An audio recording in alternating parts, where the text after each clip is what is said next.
In the year 536, the sun rose every morning, and nothing happened. No warmth, no shadows. Just a dim gray light like a permanent eclipse. It didn't last a day. It didn't last a week. It lasted for over a year, in some places closer to two. Historians now call it the worst year to be alive in human history, and it's not close. Let's meet our guy, call him Aldrich.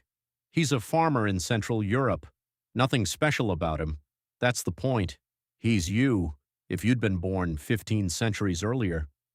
In early 536, something happens far away that Aldrich will never hear about, understand, or connect to his own life. A massive volcanic eruption, likely in Iceland, though scientists are still debating the exact location, throws an enormous cloud of ash and sulfur high into the atmosphere. That cloud doesn't just sit over one country. Within months, it wraps around the entire planet, forming a veil between the Earth and the Sun. We know this actually happened, not from old legends, but from tree rings. Trees in Ireland, Scandinavia, Siberia, and North America all show the exact same thing at the exact same time. Growth almost completely stops. That's the fingerprint of a planet-wide event. A Byzantine historian living through it, a man named Procopius, wrote that the sun gave off light without brightness, like a permanent partial eclipse, for 18 months straight. Here's what that actually meant on the ground. Global temperatures dropped by as much as 2.5 degrees Celsius in a single year. That might not sound like much until you realize this is the sharpest, fastest cooling of the last 2,000 years. Snow fell in summer. In China, historical records describe snowfall in August. In parts of Europe, there are accounts of frost destroying crops in what should have been the warmest months of the year. For Aldrich, this is not an abstract climate statistic. This is the difference between his family eating this winter or not. Crops fail once. That's bad, but survivable if you have reserves.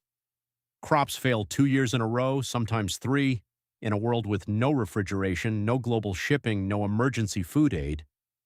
This is when famine becomes mass starvation. Contemporary writers across Europe, the Middle East, and China all describe the same horror in the same years. People eating bark off trees, grinding up whatever grain dust remained. In the worst documented cases, resorting to eating grass, or worse, to survive. Historians estimate this period may have caused the single largest simultaneous famine event in the ancient and medieval world, hitting 3 continents at once, something almost no other historical famine can claim. And Aldrich doesn't know any of this is happening elsewhere. As far as he knows, the whole world is simply ending.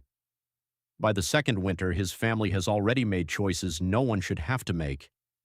Seed grain that should be saved for next year's planting gets eaten instead, because there might not be a family left to plant it if they don't. Livestock that would normally be kept alive for milk or wool gets slaughtered early because a starving animal is just another mouth to feed. Every decision is really the same decision: survive the next 30 days and worry about the season after that later, if there is one. This is the part that rarely makes it into the history books because nobody was writing down the daily choices of ordinary farmers. What survives are the accounts of monks, court officials, and chroniclers, educated men, often in cities, often shielded from the very worst of it. For everyone like Aldrich, there's no record at all, just tree rings, ice cores, and silence. And it wasn't just Europe. Chinese court records from the same years describe summer frost, failed harvests, and what one chronicler called yellow dust falling from the sky like snow. In the Middle East, chroniclers wrote of a sun so weak that shadows barely fell at midday. 3 separate civilizations with no contact with one another, writing down the same impossible sky within the same few years. That's not coincidence. That's how you know something on this scale actually happened. Modern volcanologists have tried to pin down exactly how big this eruption needed to be to do all of that, and the numbers are staggering. To cool the entire planet for over a year, the eruption likely pushed more sulfate aerosols into the stratosphere than anything else in the last 2,000 years, based on ice core samples pulled from Greenland and Antarctica. Both poles recorded the same spike in the same year, on opposite sides of the planet. Whatever happened, it happened everywhere at once. If the story ended there, it would already be the worst period in recorded history. It doesn't end there. In 541, just 5 years after the sky first went dark, a new horror begins spreading through a population already weakened by years of starvation. The Justinian Plague. History's first confirmed major outbreak of what we now know as the bubonic plague. Some historians estimate it killed anywhere from 15% to as much as half the population of the Byzantine Empire in some regions. Across the wider Mediterranean world, the death toll is thought to have reached tens of millions. A population already stripped of food, stripped of strength, stripped of any margin for survival, now had to face one of the deadliest diseases in human history. Modern researchers studying this stretch of years have a name for it: the Late Antique Little Ice Age, a cold period that some argue helped destabilize the entire late Roman world, contributing to famine, plague, and political collapse all at once. It's worth pausing here to ask what this would even look like today. A single-degree shift in global temperature is enough to dominate modern headlines for a decade.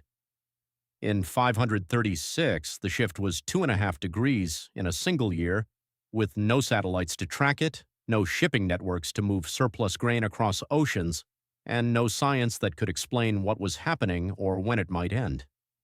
If a volcanic winter on this scale happened today, modern agriculture and global trade would likely absorb the shock far better than the 6th century ever could.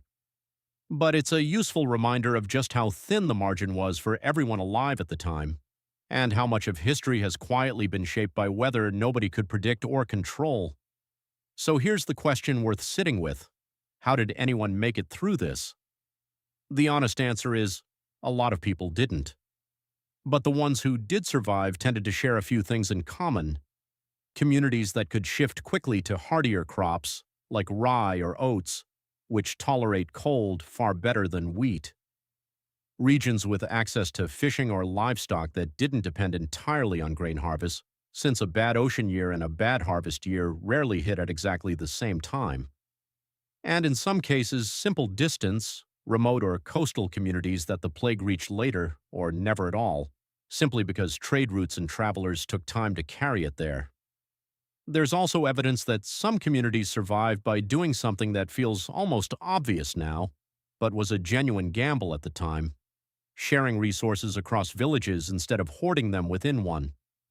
A village that pooled grain with its neighbors had a better shot at making it through a full failed season than one that tried to go it alone.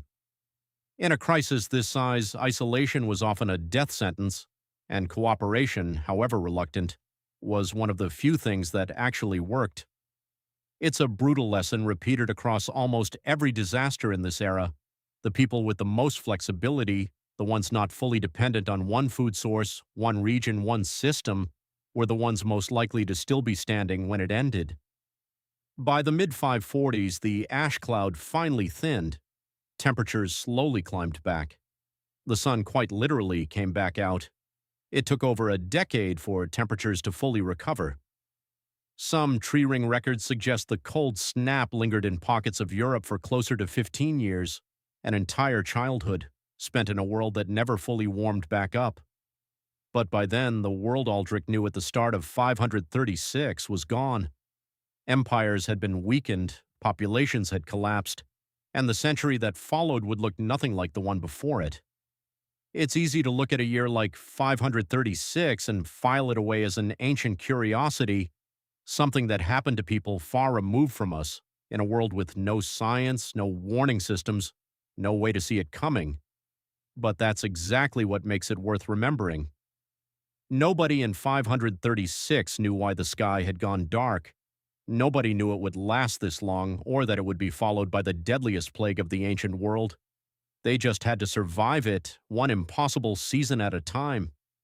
If you'd been born in the wrong place, in the wrong decade of the 6th century, this wasn't history, this was just Tuesday. Subscribe for the next worst time in history to be born.